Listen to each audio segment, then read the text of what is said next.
Yo, it's me, CSCOTT, baby, and I'm back with my review of the 2014 film Guardians of the Galaxy, starring Chris Pratt, Zoe Saldana, Dave Bautista, and is directed by James Gunn. Alright, so when they announced this, I think this was the first one of the films where I was just like, the what? Because I didn't know what Guardians of the Galaxy was. I was just like, I don't know about this. I think this is the first one I'm really going to be like, okay, you're stretching out there. Because you know the basic heroes, Iron Man, Thor, Captain America, all that stuff. And then these guys were just kind of obscure heroes at the time. Excuse me. Just realized we're still down.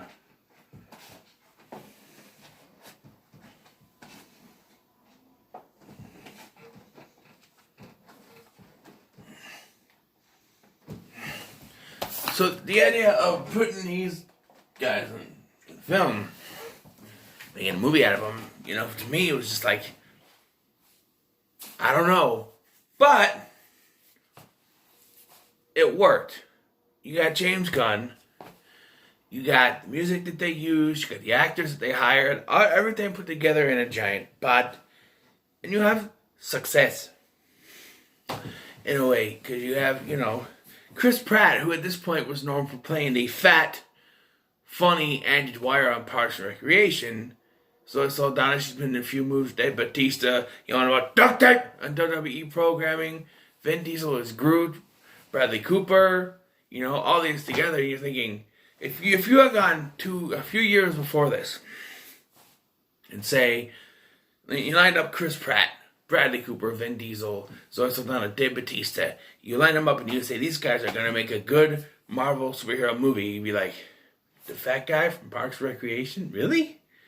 But they do a great job in this. The opening, to be honest, okay, so I put out a review for The Frighteners, right? I started watching this just before I put out my review for Frighteners because I had to see the opening to this. I put it in and I had to see the opening. Because, I've seen this before, so I let it play in the background while I'm doing things. So I had to see the opening. And the opening, not the whole mom dies thing, but after that, with the credits, where you have Star-Lord dancing to Come and Get Your Love. I like that opening. I'm glad they went back to it in Endgame. But, I like that. So the story is, Peter Quill, back in 1988,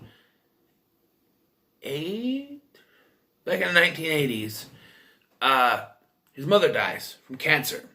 And then a spaceship comes and picks him up and takes him into space. And now, 26 years later, in 2014, he is now a Ravager. He's going around, he picks up this orb. And this orb is actually another Infinity Stone, the Power Stone, the purple one. And, so before this, we had Thor Ragnarok. We introduced us to the red one, and they called that Infinity Stone. But we also had the Tesseract from Act 1. Tesseract from Act 1. Then we had, the red one. You think, okay, so it's going to be one per act, right? One per phase. And then you have the second one right away. Oh, okay, something's going on. And then in Age of Ultron, we get the yellow one. It's like, okay, they're pushing something further than what we thought. Because, the only Infinity Stone, well, that's technically two. But then it's not till the next one that they actually reveal that it's Infinity Stone. So I'm just saying. So, yeah. And this is space. Full space. This isn't Earth, except for the beginning of this. It's space. Full space. And, yeah. I think two of the best characters in this are Rocket and Groot. And, okay, so them getting together is just full chance, right? Because while Gamora was chasing after Quill for the Infinity Stone, Rocket and Groot just happened to find them. The little thing happened to find them. And then they go to prison, and Drax just so happened to be at that prison. And so them getting together is just one happy accident, right? Like, come on. We get teases for Thanos, and when I first watched this, I was upset that we didn't really get to see him. We saw like a painting, mural thing, whatever it was, in Ronan's quarters, but you don't really get to see him, and I was thinking, well, wouldn't he be the villain of this? Because I didn't know, right? They say, when they mention that they're the daughters of Thanos, her and Nebula, I'm like, okay, so Thanos has to be the big bad of this, and we get Ronan, who isn't a bad villain, but disappointing as I was thinking we were going to get Thanos. Little did I know that Thanos was way something bigger with Thanos. Alright? He just sort of looms over the MCU. I almost fucked it up. He looms over the MCU for the most part. He's this big cosmic shroud that looms over, cosmic cloud that looms over the MCU, waiting for his big moment, which he does eventually get. So, yeah. So at first when I saw this, I was a little disappointed we didn't really get to see much of Thanos, but it's okay. Ronan does kill his little sidekick here, but other than that, not much from Thanos. Nebula. Okay, so another Doctor Who connection. Previously, we've had Clara in Captain America: The First Avenger. We had... I lost it.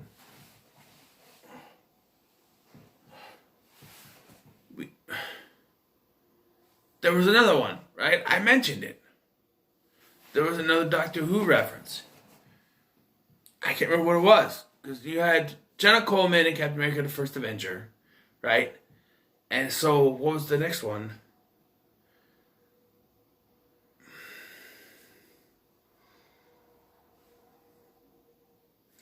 David Bradley. And also King Captain America: The First Avenger. Now you think about it. I didn't think about that, but yeah. David Bradley, who was the replacement for William Hartnell as the first Doctor.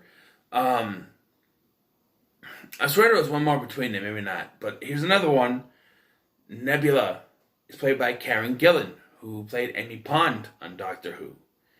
So, yeah. There's a Doctor Who connection. And within the MCU that, it's hidden without directly having any of the actual doctors in it. Because you don't really count David Bradley as he was sort of a replacement, for the original Doctor. So you don't really count him as being a doctor. He was a replacement. He was on like one special. So any of the actual doctors don't really show up. As far as I know, I mean, I could watch a movie like, oh, wait a minute, but these none of the current ones. But yeah, Karen Gillan is here. She plays Nebula. And they're in space. And they're on a ship. We got Glenn Close, John C. Reilly, who don't make any other appearances after this film. They're mentioned. I mean, at least Nova Prime is mentioned. And then we can assume they're dead by Avengers Infinity War, because they say the Nova Corps was taken out to get the Purple Stone, which I still have my problems with that, but we'll get to that when Infinity War. So yeah, so Quill's whole thing, I guess, is holding hands. Because he wouldn't hold his mom's hand in the beginning of the film when she was dying. And then it comes full circle in the end, when he sees the vision of his mom, when he has the Power Stone, and he holds hands with everyone except for Groot, because Groot sacrifices himself before this. And yeah, that's the big finish, but we do start off this big climax with a dance-off. Someday, yeah. Ooh, child. Come on, dance off. You and me. Make easier. Ooh, child, things will get brighter. He started off with the dance off. That was kind of cool. And I kind of think that would be me. I mean, I'd be a little more serious. in a situation like that. But, come on, bro, dance off. Someday, yeah. It's just, he's got to have his music playing as he's doing stuff. And, this affects the team because, like, in the second one, you have a Rocket going, you have any Quill's old music on here? And you got Michael Rooker, the great Michael Rooker, playing Yondu. And he's good in this, but he's better in Guardians of the Galaxy Volume 2. But he's good in this, and eventually he agrees to help. He's like a surrogate father for Quill. He never knew his father, and he actually raised Quill from being a kid. But yeah, it's, and he's good in this. He's got that little pen thing there. I like that thing. I always liked it. Just sort of, yeah, just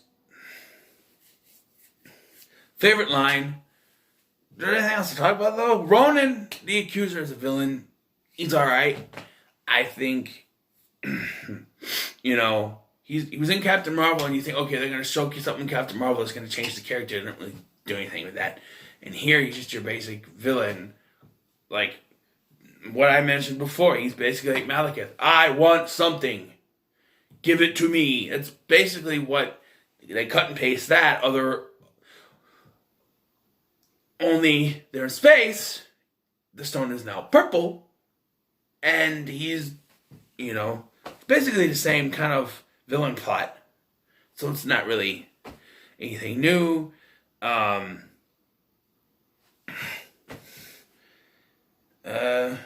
Yeah. Nebula, I like Nebula. She sort of goes through a path throughout these. I would like to know, like, people are saying, oh, we don't want a solo Nebula movie. I kind of do. Do a solo Nebula film and do it where it takes place in present time. But kind of flashback, showing what she looked like before she was roboticized.